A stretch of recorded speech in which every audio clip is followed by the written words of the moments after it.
Hi అండి. నా రాక్షసుడు విక్రమ్ వైషు ఉన్న దగ్గరికి అడుగులు వేస్తూ ఉంటాడు.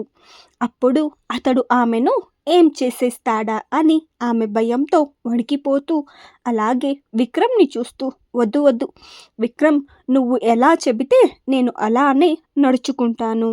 ప్లీజ్ ఈ ఒక్కసారికి అని ఆమె అడుగుతూ ఉంటుంది. కానీ విక్రమ్ మాత్రం ఆమె మాటలని అతడు ఏమాత్రం పట్టించుకోకుండా అతడు అలాగే ముందుకు వెళ్తూ అలాగే ఆమె పెదవులని అతడు అందుకుంటాడు. ఈసారి కూడా అతడు కోపంగానే ఆమెకు ముద్దు పెడుతూ ఉంటాడు.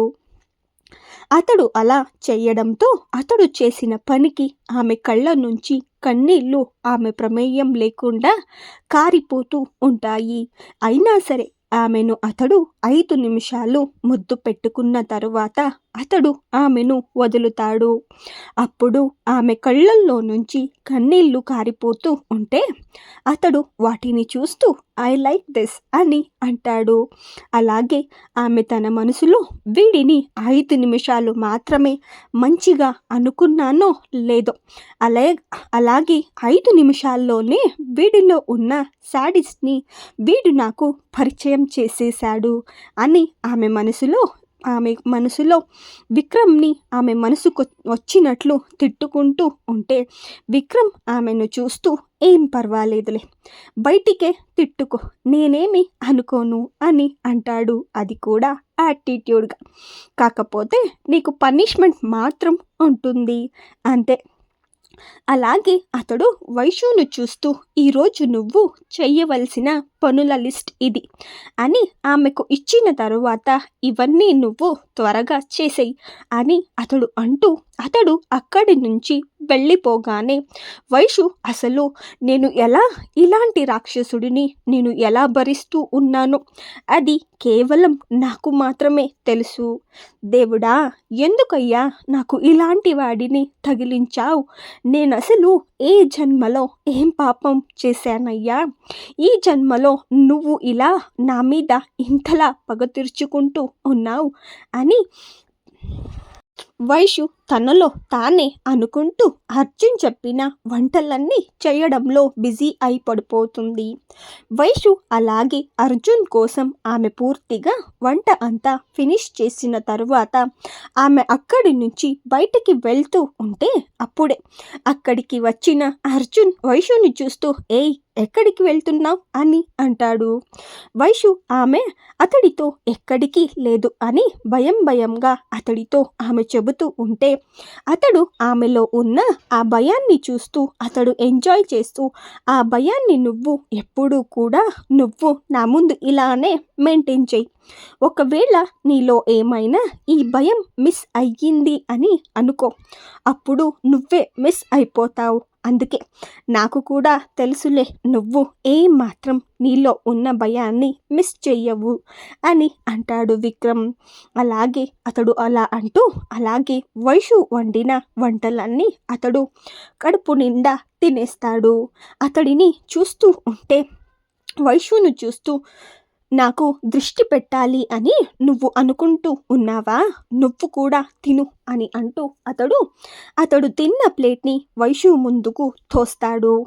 అప్పుడు వైషు ఇక నేను కూడా తినకుండా నీ మొహాన్ని చూస్తూ కూర్చుంటే అసలు నా కడుపు ఏమైనా నిండుతుందా అని ఆమె తన మనసులోనే అనుకుంటుంది. ఎందుకంటే బయటకి అనే ధైర్యం లేదు కాబట్టి.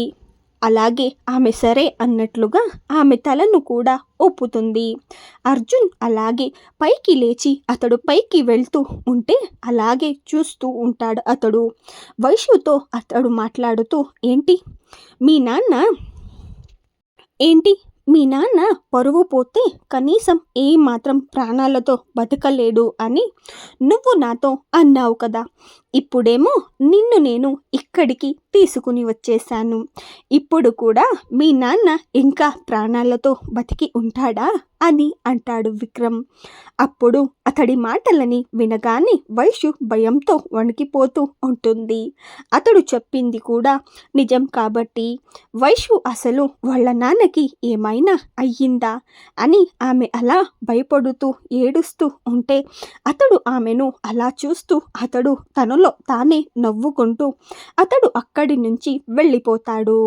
అప్పుడు అక్కడి నుంచి విక్రమ్ వెళ్ళిపోయిన తరువాత వీడు చెప్పింది కూడా నిజమే కదా, మా నాన్న పరువు కోసం తన ప్రాణాలని ఇస్తాడు. ఇప్పుడు ఆయన ప్రాణాలతో ఇంకా బ్రతికి ఉంటారా అని ఆమె ఆలోచిస్తూ ఉంటే ఆమె కాళ్ళ కింద భూమి పూర్తిగా కంపించినట్లు అవుతూ ఉంటుంది ఆమెకు. వీడు మా నాన్నని కొట్టాడు కూడా, అసలు నన్ను ఇలా బలవంతముగా తీసుకొచ్చేశాడు.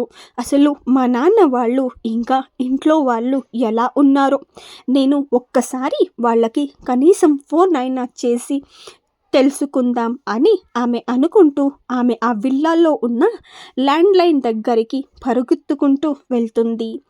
ఆమె అలా అక్కడికి వెళ్ళేలోపే అక్కడే విక్రమ్ కూర్చొని ఉంటాడు. ఆమె అతడిని ఏమాత్రం అతడు అక్కడే కూర్చొని ఉన్న అతడిని ఏమాత్రం పట్టించుకోకుండా ఆమె ఆ ఫోన్ని తన చేతుల్లోకి తీసుకుని వాళ్ళ నాన్నకి డయల్ చేస్తూ ఉంటుంది. దాన్ని చూసి విక్రమ్ ఏమాత్రం తట్టుకోలేక అతడు ఆమె చేతిలో ఉన్న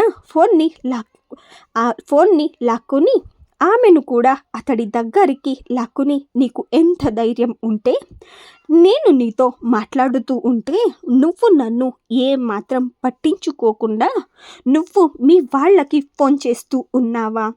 అసలు నీకు ఎంత ధైర్యం?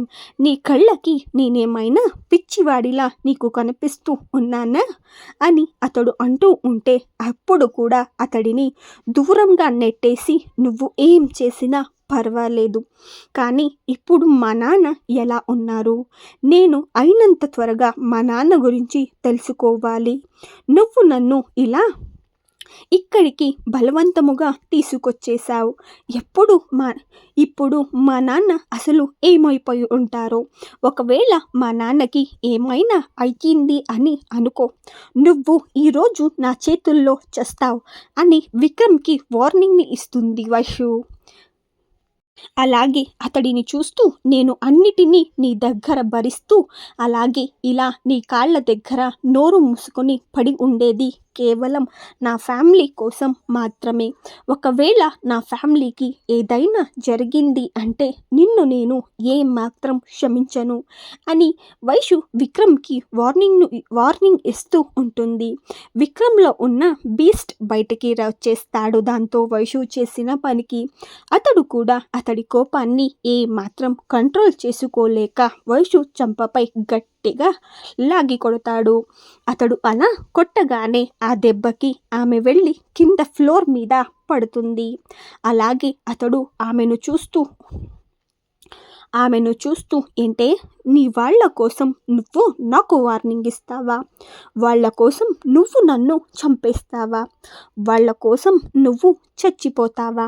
నీకు అంత ధైర్యం ఉందా? నీకు వాళ్ళు అంత ఇంపార్టెంటా? నీకు నేను ఏమైనా అంత చేతకాని వెధవలా నీకు కనబడుతూ ఉన్నానా? నువ్వు కేవలం నా వల్ల మాత్రమే నా ఇంట్లో ఉంటూ 4 ముద్దలు తింటూ నువ్వు ఇక్కడ బతుకుతూ ఉన్నావు అని విక్రమ్ అంటాడు. అప్పుడు ఆ మాటలని విన్న వైషు కోపంతో విక్రమ్తో, అసలు నిన్నెవరు నన్ను ఇక్కడికి తీసుకుని రమ్మన్నారు? నేనేమైనా నీతో చెప్పానా ఇక్కడికి తీసుకురమ్మని? నువ్వు ఎప్పుడైతే నన్ను ఇక్కడికి తీసుకుని వచ్చావో అప్పుడే నేను నిన్ను ధైర్యంగా ఎదిరించాల్సి ఉండాల్సింది. అప్పుడు నేను నీకు భయపడి తప్పు చేసేశాను అని నాకు ఇప్పుడు అనిపిస్తూ ఉంది అని వైషు విక్రమ్తో అంటుంది.